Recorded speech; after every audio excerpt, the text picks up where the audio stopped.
नमस्कार, मैं हूं प्रदीप कुमार और आप देख रहे हैं अपना रोहतास। इस वक्त मैं कैमूर पहाड़ी के गोद में स्थित मानू गांव में हूं और मानू गांव में एक बिरसा मुंडा की जयंती के अवसर पर एक समारोह का आयोजन किया गया है। और इस समारोह में कहीं ना कहीं मेरे पीछे आप देखेंगे कि कैमूर से विभिन्न गांवों से आए हुए माताएं बहनें मौजूद हैं। यहाँ पे बिरसा मुंडा का सबसे पहले बिरसा मुंडा जो भगवान बिरसा मुंडा है उनके तैल चित्र पर माल्यार्पण किया गया।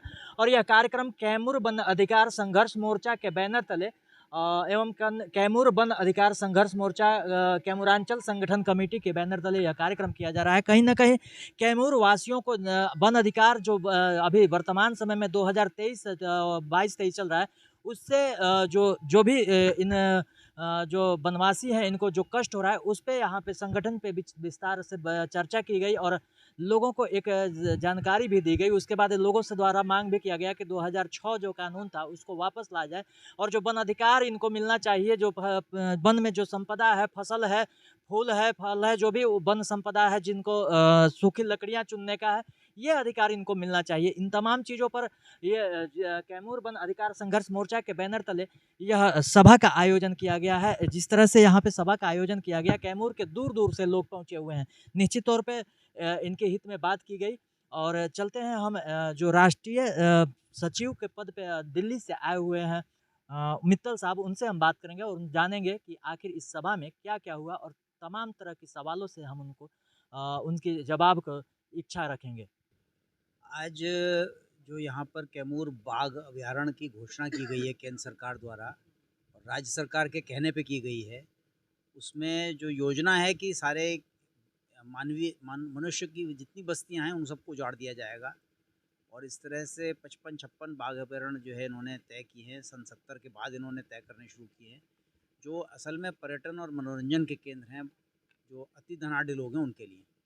तो उसके खिलाफ ये आज मीटिंग है यहाँ पर, क्योंकि ये प्रकृति पे रहने गुजरने वाले लोग हैं जो पीढ़ियों से जो है जंगली जानवरों के साथ रहते आए हैं और आज इसका एक दूसरा ढंग से उपयोग करने के लिए इनको उजाड़ दिया जाएगा। ये इनके रहने और आवास और इनके रोज़गार का कोई साधन नहीं है सरकार के पास। कहते हैं कि उजाड़ दिया जाएगा, गवर्नमेंट इसके तरक्की के लिए तो बहुत सारी चीज़ें कर रही है। गवर्नमेंट ने कागज़ पे बहुत सारी तरक्की योजनाएं लागू की हुई हैं, अमल में उससे जीवन नहीं चलता है, क्योंकि किसी को थोड़ा सा राशन या मनरेगा देने से उसका जीवन नहीं चलता है। गवर्नमेंट आंकड़ों में नाप देती है कि ये सबसे जीवन चल जाएगा। उसमें रहना है, उसमें पढ़ना है, उसमें अपनी पहचान है, उसमें अपने पुराने जो संपर्क हैं, वो सारी चीज़ें उजड़ जाएंगी। ये तो लोग पीढ़ियों से रहते आए हैं यहाँ पर, उसकी योजना से थोड़ी कि किसी खास योजना से उस पूरा जीवन चल जाएगा। शहर में 40% आबादी विशाखापट्टनम में और 13% आबादी दिल्ली की जो है झोपड़पट्टियों में रह रही है, उसको आप जो है योजना बताते हैं गंदे नालों के पास। इस तरह का योजना कहाँ-कहाँ पे चल रहा है? उत्तर प्रदेश में जो है मानिकपुर में है, यहाँ पर है, बेंगलोर में है, बेंगलोर के पास जो है, ऐसे ही उत्तर पूर्व में जो है कई प्रांतों में है। 56 हैं कुल, मेरे पास पूरी लिस्ट नहीं है। मैं डॉक्टर आशीष मित्तल, मैं अखिल भारतीय किसान मजदूर सभा का राष्ट्रीय महासचिव हूँ। जिस तरह से आज बिरसा मुंडा जयंती पे सरकार की ओर से कई लाभकारी योजनाओं के स्टॉल लगाकर जानकारी दी गई है और इसी दिन का चयन आप लोग यहाँ पे किए हैं। कहीं ना कहीं जो मजदूर हैं, वनवासी हैं, वो वहाँ पे नहीं पहुँच पाए और लोगों को जानकारी नहीं मिल पाई। देखिए, सरकार ने आज ही घोषणा करी है कि 1 लाख रुपया देगी आवास खरीदने के लिए गरीबों को। तो अपने 1 लाख रुपए में क्या आवास कोई खरीदेगा, ये तो एक मजाक की बात है। आज ही पेपर में हेडलाइन है।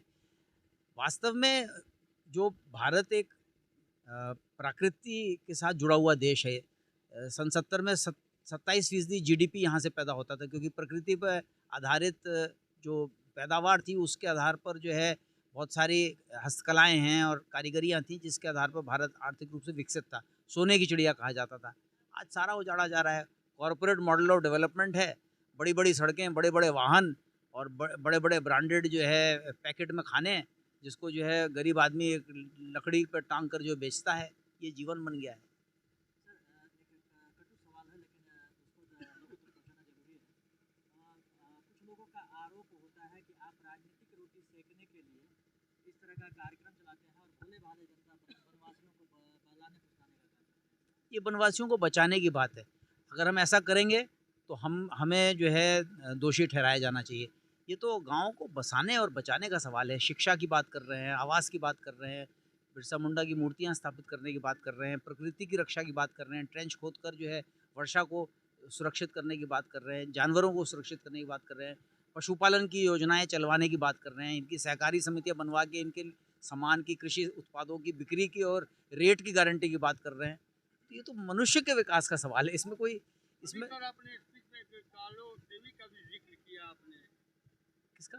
जो एक यहाँ पे एक महिला के साथ दुष्कर्म किया गया था। हाँ, राजू देवी के साथ राजकली अभी तक उससे कोई सरकारी लाभ नहीं मिला है। जी अब आज भी बच्चे उसके जी वही नहीं है।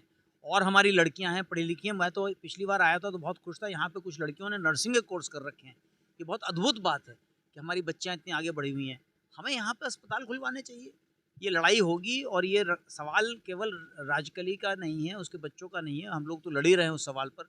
मुआवजा कुछ दिया है, थोड़ा सा ही मुआवजा दिया है, लेकिन सारी लड़कियों की सुरक्षा का सवाल है, क्योंकि ये तो हैवान लोग हैं जो सरकारी सुरक्षा प्राप्त बलात्कार और इस तरह के काम करते हैं। वन अधिनियम आपने बोला कि इसको हटाना है और 6 लागू करना है, क्या होगा? वन संरक्षण अधिनियम 2023 दरअसल केंद्र सरकार को अधिकार देता है कि किसी जंगल के ज़मीन को किसी ठेके पे देना है या बेचना है तो राज्य सरकार या जिला अधिकारी की समितियों और गांव की सभाओं से पहले अनुमति लेने की ज़रूरत नहीं है।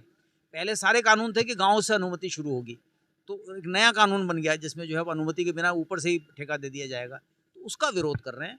और 2006 में जो वन अधिकार कानून बना था, जिसमें जो है गाँव सभाओं को, आदिवासी गांव सभाओं को अधिकार था कि कोई भी विकास होगा सबसे पहले उनसे पूछ के किया जाएगा, उसको अमल करने की हम बात कर रहे हैं।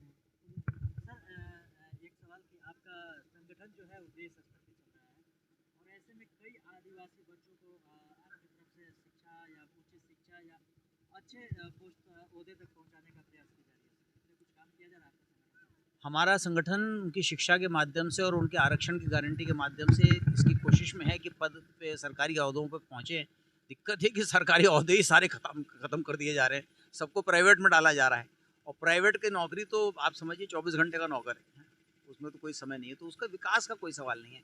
विकास योजनाएं कागजों में संलिप्त हैं और चुनाव आने पे अमल हो जाती हैं। जैसे इस समय जो है महाराष्ट्र और झारखंड में चुनाव है, तो पता चला 60% देश भर की आवास योजनाएं इन दोनों प्रांतों में चली गई हैं। तो बात जुड़ी। बहुत धन्यवाद।